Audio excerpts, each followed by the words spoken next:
Muito bem, depois de uma semana de introdução, em que a gente apresentou as bases do que é pecado, de qual a solução para ele e sobre como lidar com o pecado na nossa vida, agora nós vamos começar a tratar deles. Como eu disse, a partir dessa semana a gente vai entrando em um por um. E hoje o assunto é impiedade. Impiedade é o nosso tema de hoje. E talvez você já tenha até encostado na cadeira de novo e falou assim, hoje eu vou tomar café tranquila, hoje eu vou encostar a cabeça aqui no travesseiro, porque, pelo visto, hoje não é para mim. Isso não me pertence, porque afinal de contas eu não sou ímpia, eu já sou salva, então está tudo resolvido. E é interessante que quando eu comecei a ler o livro, quando eu li lá da primeira vez, eu lembro que quando eu li impiedade, eu falei, puxa, mas impiedade? Tinha certeza que ele ia começar com orgulho, absoluta. E ele mesmo fala, no começo do capítulo sobre impiedade, o Jerry Bridges fala, talvez você sempre tenha achado que o orgulho é a raiz de todos os pecados, e que talvez a gente devesse, que fosse lógico que a gente começasse por ele. E é interessante que ele mesmo já explica logo de cara esse exato raciocínio que eu tive, que talvez você tenha tido também. Orgulho é nosso assunto de amanhã, eu vou mudar um pouco a ordem do livro, mas hoje ele resolveu falar sobre impiedade. E quando eu fiquei com essa sensação e estava preparando essa reflexão para hoje, eu resolvi olhar o significado dessa palavra no dicionário. Se você está acompanhando as séries aqui desde o comecinho, talvez você se lembre que na minha forma de fazer pesquisa, da vertente que eu sigo na pós-graduação, a gente tem muito essa noção de que o conceito das palavras é essencial para a gente conseguir fazer um bom trabalho. Porque muitas vezes a gente usa um termo, mas a gente acha que sabe o que ele significa, mas quando a gente vai para o dicionário e olha para a definição dele, ou isso é reforçado, ou a gente pensa, puxa, tem um outro significado aqui. E eu fui olhar então qual era o significado de impiedade para ver se de fato eu sabia o que era ou se eu só achava que sabia. E aí eu encontrei uma definição interessante, eu olhei em dois lugares diferentes, que a impiedade é classicamente uma falta de consideração apropriada pelas obrigações devidas para com as condutas religiosas públicas a serem observadas ou aos cultos. Então a impiedade, nessa primeira definição, é como se fosse uma falta de consideração pelas coisas de Deus. Aqui trouxe muita questão religiosa atrelada, mas vamos pensar, já fazer essa adaptação para pensar dessa forma. E a outra definição de impiedade que eu encontrei é que ela é a qualidade do que é ímpio. É a qualidade daquele que é sem fé ou contrário aos preceitos da religião. Desprezo pela religião ou pelo aquilo que é considerado sagrado e religioso. E aí, por último, esse dicionário coloca assim, impiedade é a falta de respeito ou de amor a Deus. E aí o Jerry Bridges, no livro Pecados Intocáveis, ele definiu a impiedade como viver sem pensar ou pensar pouco em Deus. Impiedade é a gente viver sem pensar ou pensar muito pouco em Deus. Em Deus, na glória de Deus, na vontade de Deus ou na dependência de Deus. E aí a gente vê que a coisa já começa a mudar um pouco de figura e você já começa a se encostar de novo na cadeira, não porque você tá tranquila sobre isso, mas porque talvez isso de alguma forma vá pegar para você também. Nós acostumamos a pensar que a pessoa ímpia, ela também é a pessoa perversa. Mas isso não é verdade. Essas duas palavras não são sinônimos. E se você for olhar no dicionário, você vai ver que não é. Pessoa perversa e a pessoa ímpia, elas não são a mesma coisa. Nessa definição que o Jerry Bridges também nos traz, é perfeitamente plausível que uma pessoa tenha uma vida moralmente decente, mas que ela seja ímpia. É a pessoa trabalhadora, gente boa, de fácil relacionamento, que ama a família dela, mas que vive como se Deus não existisse. Muitos de nós caem nessa definição. Vivem o dia sem pensar muito em Deus. A gente pode até ler a Bíblia de manhã, a gente vem na live debaixo do tapetes e a gente escuta músicas cristãs, mas a gente vive o dia, a gente vive a vida sem pensar em Deus durante o dia, sem elevar os nossos pensamentos para as coisas do alto. Ele não entra como parte do nosso assunto. Ele, de fato, na prática, não faz parte da nossa vida. A gente vive como aquela pessoa, gente boa que a gente conhece, e talvez se você frequenta a igreja há bastante tempo, certamente você já ouviu isso. É aquela pessoa, gente boa, que entre aspas, só falta ser crente. Ela nunca pensa em Deus, e a gente só pensa nele de vez em quando. Qual que é a diferença? A ponto de vista dessa definição de impiedade, é pecado. É pecado. O Novo Testamento mostra pra gente com bastante clareza o quanto a gente está fora do padrão bíblico de piedade. Veja o que o Tiago fala no capítulo 4, dos versículos 13 a 15. Tiago 4, de 13 a 15, diz o seguinte: Ouçam agora vocês que dizem, hoje ou amanhã iremos para esta ou aquela cidade, passaremos um ano ali, faremos negócios e ganharemos dinheiro. Vocês nem sabem o que lhes acontecerá amanhã. O que é a sua vida? Vocês são como a neblina que aparece por um pouco de tempo e depois se dissipa.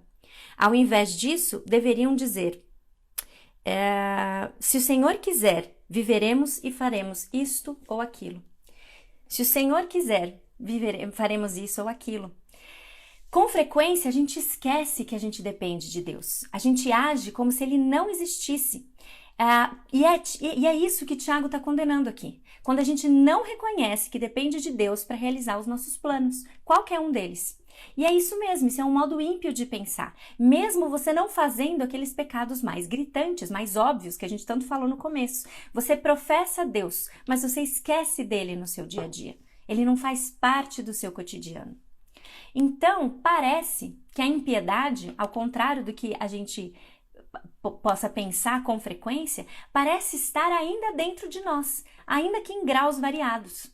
De novo, é importante deixar isso claro aqui, porque o Jerry Bridges enfatiza muito isso também. A pessoa ímpia, não necessariamente ela está atolada em vários outros pecados. Ela só está satisfeita por por não fazer aquilo que os outros fazem. Para ela, isso já está bom. É como se ela fosse, em graus variados de novo, um ateu funcional. Sabe o analfabeto funcional? Existe também o ateu funcional. O analfabeto funcional, ele conhece as letras. Ele até é alfabetizado, ele escreve o próprio nome. Ele vai saber te falar todas as letras na ordem, juntar algumas sílabas, mas ele não tem capacidade de compreender texto simples.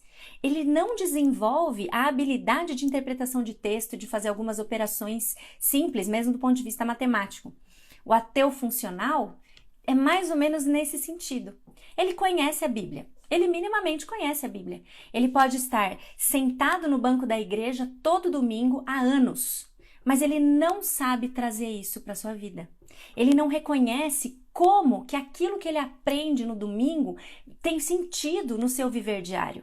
Como que isso se aplica na sua vida na prática? Ele dicotomiza, o ateu funcional, ele dicotomiza sagrado e não sagrado. Então, tudo para ele tem categorias. É a vida espiritual e a vida profissional. É a vida espiritual e a vida amorosa. É a vida espiritual e a vida sexual. É a vida espiritual e a vida familiar. Porque para ele não entendeu como que as coisas se encaixam. Como que isso tudo, na verdade, não é várias caixinhas diferentes, como tudo na nossa vida é espiritual. Falta entendimento desse básico. E muitas vezes falta isso para nós também. Talvez não em todas as caixinhas, porque a gente ainda divide em caixinhas, mas em uma ou outra. A gente ainda acha que a nossa fé não tem a ver com aquilo. Então a gente vive para aquela ou para aquela outra área como se Deus não existisse.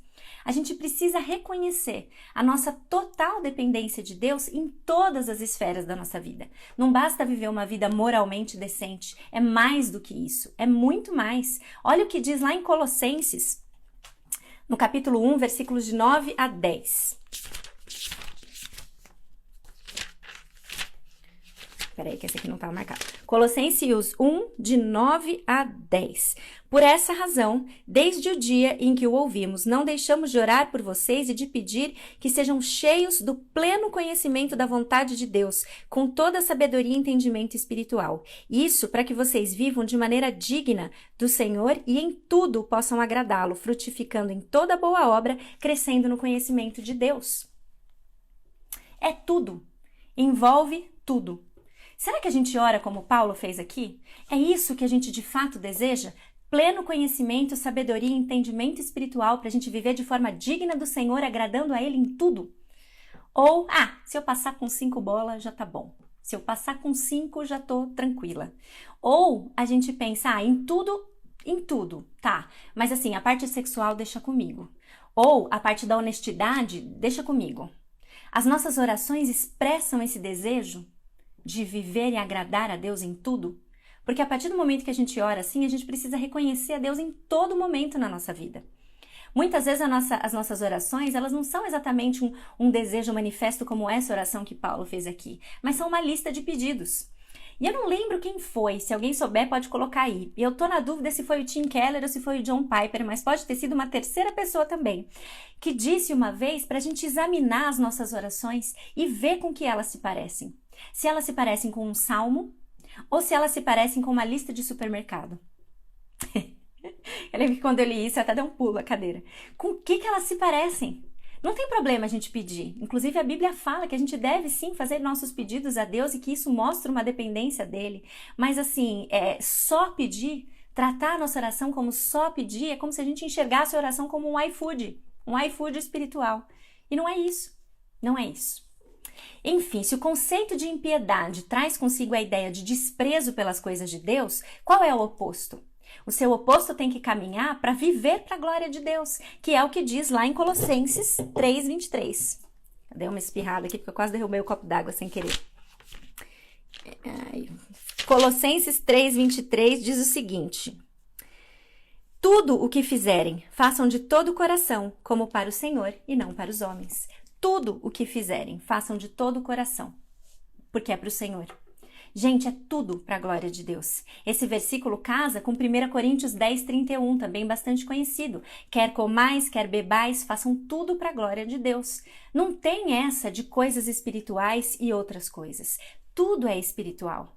Você tem que trabalhar para a glória de Deus. Você tem que namorar para a glória de Deus. A sua vida sexual é para a glória de Deus. A sua alimentação é para a glória de Deus. Você se arruma para a glória de Deus. O que você faz, o que você diz, tudo é para a glória de Deus. Essa é a marca do cristão piedoso. Na prática, então, fazer tudo para a glória de Deus significa que para qualquer área da vida, eu paro e penso se isso agrada a Deus e se isso honra a Deus diante dos outros. E isso envolve relacionamento. A marca do cristão piedoso é um relacionamento com Deus, não com as coisas da igreja, um relacionamento com Deus, de forma que o honre e o agrade. Um relacionamento que tem que ser colocado como prioridade na nossa vida. Mas tantas coisas têm ocupado a prioridade. O trabalho, a casa, a família, os filhos, o marido, o lazer, a igreja, o ministério. Tudo isso ocupa prioridade na nossa vida, mas Deus nos quer priorizando o nosso relacionamento com Ele. E é com esse relacionamento alinhado que as coisas vão para o seu devido lugar. Pode acreditar, quando o nosso relacionamento está alinhado com Deus, isso muda o nosso agir.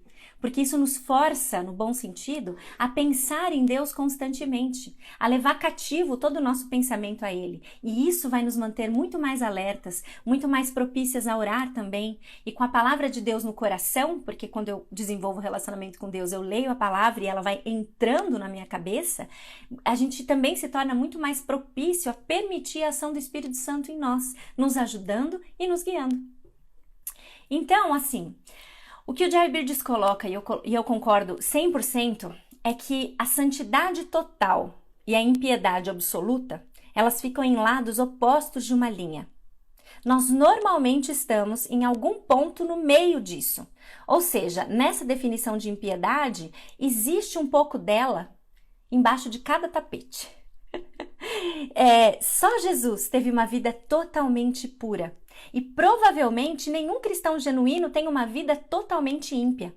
Mas quem somos nós nessa linha? Aonde a gente está? Onde a gente está quando a gente pensa nisso? Eu fiz um curso online recentemente sobre cosmovisão, ciência e cultura. Rompendo a Bolha é o nome do curso, lá da Invisible College. E logo na segunda aula, o Pedro Dutti, que é o professor, excelente pessoa que escreve muito no Instagram, pastor, professor e tudo mais, ele lançou a seguinte pergunta: por que a igreja brasileira cresce e o país não melhora? Vocês acham que eu bato, né? Vai fazer esse curso, toma essa na cabeça. Por que a igreja brasileira cresce e o país não muda, não melhora? E eu não consigo expressar minha reação quando eu vi essa pergunta. E ele defende que, por conta também do curso, né, dele, que a resposta para essa pergunta é que falta cosmovisão.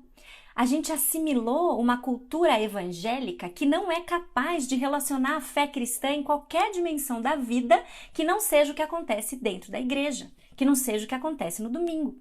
A gente não sabe levar isso para o trabalho, a gente não sabe levar isso para a maternidade, para o casamento. E eu defendo, junto com isso, que é porque a impiedade sutil se alojou no nosso coração, embaixo do tapete. Ela está ali escondidinha. E não é que a gente faz coisas horrendas, mas sim que a gente está levando a vida sem levar Deus em consideração, sem pensar em como agradá-lo e como glorificá-lo em todas as áreas da vida. Então não é que a gente é contra Deus, a gente simplesmente não pensa nele. Não é intencional, e é isso que é pior, porque isso torna o pecado sutil, difícil da gente encontrar embaixo do nosso tapete. E é por isso que a gente precisa ser confrontado com a palavra de Deus e com palavras como essa para identificar esse pecado na nossa vida. Talvez como o primeiro de todos, de fato, porque quando a gente percebe isso, a gente percebe que a gente tem vivido em algumas áreas específicas como ímpios, sem levar Deus em consideração. E aí, quando a gente entende isso, a mudança já vai começando em cascata. Sim, porque se eu separei a minha vida em caixinhas, aqui eu entendo que não tem caixinha. Tudo é espiritual. Tudo da nossa vida tem implicações espirituais. Então, tudo tem que ser para a glória dele. E aí, com base nisso, as situações que desencadeiam a minha ira, elas são olhadas sob um outro prisma. Deus tudo vê e eu tenho que glorificá-lo aqui mesmo, no trânsito. Aqui mesmo, na hora da papinha. Aqui mesmo, na hora de arrumar a cama, dobrar o pijama, guardar no armário. A gente ensina a musiquinha para os filhos, que eu já vi que apareceu aí. O que você faz, o que você diz. Deus tudo escuta e tudo vê, vê sim. Deus tudo vê, escuta o Senhor, tudo o que faz ou diz você. E essa musiquinha que a gente ensina para as crianças tem que entrar na nossa cabeça também e nos deixar alertas e mudar a forma como a gente vive. Qual é o oposto da impiedade? O oposto da impiedade é viver pensando em Deus. É viver pensando na verdade da sua presença constante. E a nossa missão e a nossa resposta à salvação que nós recebemos em Cristo é agradá-lo e honrá-lo em tudo. Então é assim que a gente vai começar também, pensando na impiedade. Lembram do passo 3, lá do nosso infográfico? Sobre como lidar com o pecado? Qual era, que a gente viu na sexta-feira? Qual é o passo número 3, não é 3, é 4. Eu escrevi 3 aqui, mas é 4. Identificar os pecados aceitáveis. Lembra disso? Vamos retomar daqui. Pensa um pouco acerca do quanto de impiedade você tem aí embaixo do tapete. Talvez você nunca tivesse pensado antes acerca do quanto viver sem dar assim muita bola para Deus na prática pudesse ser pecado. Talvez você saiba disso, mas você percebeu que a sua vida tem caixinhas e que algumas caixinhas estão debaixo da dependência de Deus, mas outras Deus não tem acesso, você prefere administrar por conta própria. Mas agora a gente entende que na Bíblia a gente não tem base para falar em caixinhas, em separar a nossa vida em 1 milhão de partes diferentes, inclusive a espiritual. Tudo é espiritual. Deus é Senhor e soberano sobre todas as áreas da sua vida. Tudo, então, é para a glória dele. Então, pensa um pouco aí no que seria diferente no seu dia a dia se você buscasse, de fato, realizar tudo para a glória de Deus. Tudo. Você identificou a piedade como um pecado presente na sua vida? Lembre-se do Evangelho.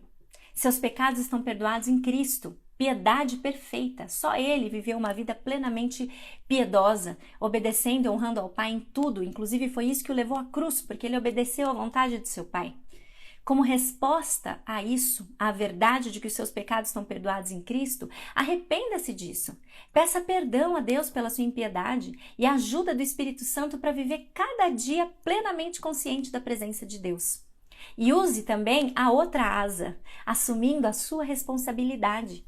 Onde você precisa mudar? O que você está fazendo sem dar muita bola para Deus? São suas escolhas de entretenimento? Você escolhe o que você assiste sem dar muita bola para o que Deus pensa ou para o que a Bíblia nos orienta em relação a isso? É a forma como você trata os seus pais? É a forma como você trata o seu chefe, o seu trabalho? É a forma como você trata o seu cônjuge? Memorize versículos específicos sobre como viver e fazer tudo para a glória de Deus. O kit de memorização de versículos que a gente vai lançar no final dessa série pode ser muito útil para você nesse sentido. Mas você não precisa esperar a série acabar, porque aqueles kits nada mais são do que os versículos que eu coloco diariamente à medida que a série acontece. Então você quer 2 para hoje, para você lembrar disso? 1 Coríntios 10, 31, Colossenses 3, 23. 2 versículos que nos levam a pensar que tudo que a gente faz é para a glória de Deus. Ore por isso. Ore continuamente, situações agudas, situações crônicas. Talvez o principal problema da impiedade é que a gente não é confrontado com situações agudas em que a gente está sendo ímpio. Talvez seja uma situação que a gente está levando o nosso cotidiano sem dar bola, sem pensar, e a gente precisa orar para que Deus nos ajude a ser cada vez mais consciente de que Ele está presente em tudo, em todas as áreas que você acostumou a separar na sua vida. Cada uma delas é para Deus. E como Jerry Bridges colocou tão bem, ore para que a gente seja tão consciente dele como ele é de nós. Eu gostei muito dessa frase. Que a gente tenha tanta consciência de Deus no nosso dia a dia como ele tem da gente. Essa seria a base disso, né? E não lute sozinha. Esse é o último item, né? Quem são as suas amigas de jornada? Pessoas em quem você pode confiar para orar por você nesse sentido, caminhar junto, encorajar e te ajudar a viver cada dia mais consciente da presença de Deus e desejosas de agradá-lo. Então, que Ele nos ajude. A gente começou a limpeza agora. E a impiedade, de fato, ela pode ser a raiz das demais. Amanhã a gente vai ver sobre o orgulho. Mas, de fato, a impiedade acho que tem que ser o nosso ponto de partida nessa faxina, porque muitas das coisas que a gente faz e peca por fazer é porque a gente tem esse pecado na raiz de tudo. A gente não dá bola para Deus, a gente não busca Deus, a gente vive a nossa vida como se Ele não existisse, em algumas áreas específicas, mas que fique essa questão para nós. Não existe áreas, inclusive a espiritual. A nossa vida é espiritual e ela é gerida ou administrada em várias outras facetas, mas tudo que a gente faz tem que ser feito para a glória de Deus. Que Ele nos ajude nisso e que de fato a gente consiga eliminar esses pecados, exterminar esses pecados da nossa vida. Amém? Vejo vocês aqui amanhã então, para a gente falar sobre orgulho. E fiquem de olho também, só para a gente terminar de novo o meu quadrinho. Deixa eu deixar ficar de lado aqui para o meu quadrinho aparecer. Meu trio de quadrinhos sorteado entre hoje e amanhã. Quer dizer, sorteado não, né? Divulgado o sorteio entre hoje e amanhã, para você ter alguns dias aí para participar e que a gente possa seguir essa semana debaixo da dependência de Deus. De fato, fazendo tudo pensando que é para Ele. Tá bom? Que Deus nos abençoe, meninas. Bom dia para todo mundo e até amanhã.